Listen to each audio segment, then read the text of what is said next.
What do you do when you want fresh produce out of the ground, affordable, and you want to help your community? You plant your own.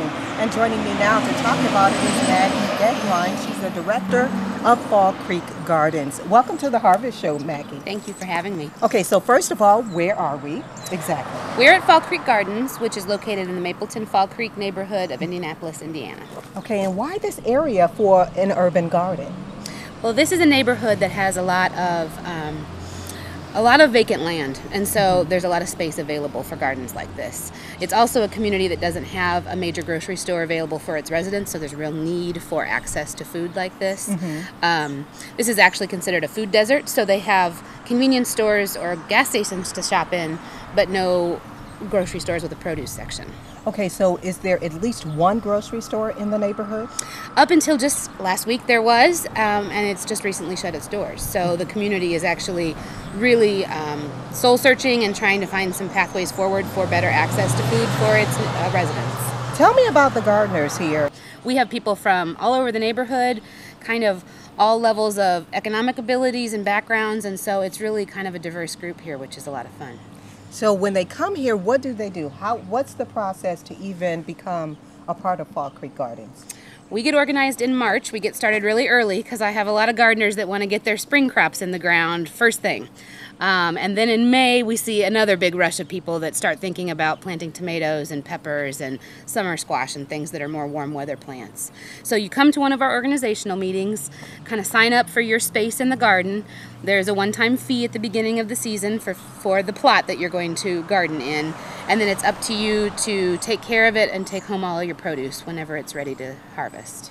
So, I mean, is this an effort that's probably was jump-started by a grant or something like that? And how did you even obtain the land? Sure, we had a lot of support and help and very generous people involved. This was a neighborhood project from the very beginning. So a local church, Broadway United Methodist, sent some people door to door to learn what talents and skills existed here that people were interested in seeing flourish. And gardening was a huge interest for a lot of people. So the idea of having a gardening hub came from that initial neighborhood survey. A local family, the Ephraimson Family Fund, has given us very generous support for our first 4 years of existence to kind of get us off the ground and operating. And then from then it's just been a lot of other community partners that have helped us acquire access to the land. The Neighborhood Development Corporation actually purchased these properties for us and held on to them until we were kind of up and running as a nonprofit on our own and could take ownership.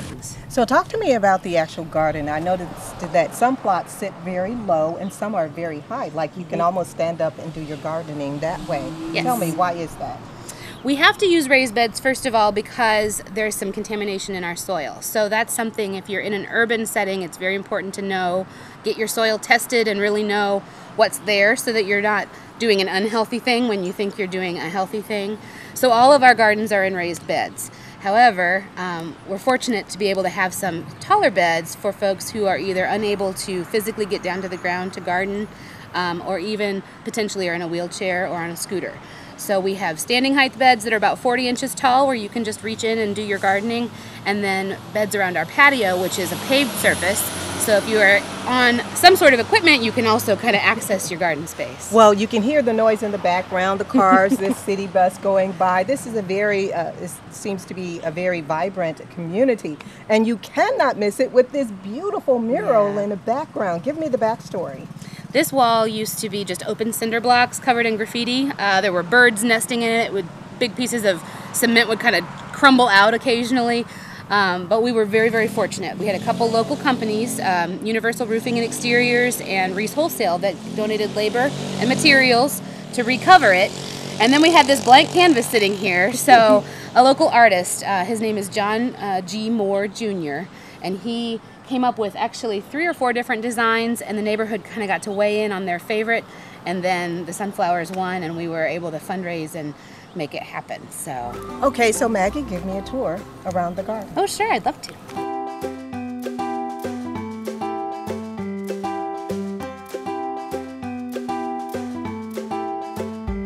Well, Valerie, we have 45 gardeners here, and they are growing a whole range of their favorite produce. We have lots of tomatoes, I'm sure you'll see all over the garden because everybody loves that as a summertime favorite. We have cabbage, we have beets.